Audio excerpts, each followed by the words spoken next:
Haji Faisal beber perubahan putrinya, Fuji setelah pacaran dengan Tarik Halilintar. Fuji telah menemukan tambatan hati. Diketahui, Fuji dan Tarik Halilintar resmi jadian pada tanggal 29 Januari tahun 2022 lalu.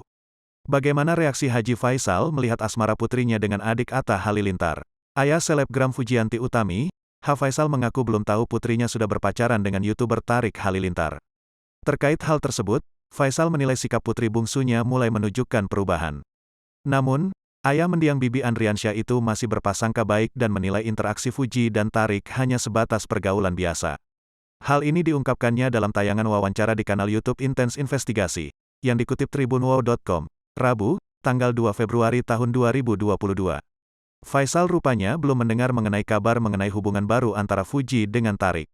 Menurutnya, gadis 19 tahun itu sama sekali belum memberitahu hal ini pada ayah maupun ibunya, Dewi Zuriati. Faisal mengakui bahwa Fuji biasanya memberitahu segala sesuatu pada ibunya. Namun rupanya, kini adik Frans dan Fadli Faisal itu lebih senang menyimpan sendiri kisah hidupnya. Faisal menilai perubahan tersebut merupakan sesuatu yang wajar mengingat putria masih dalam tahap menuju kedewasaan.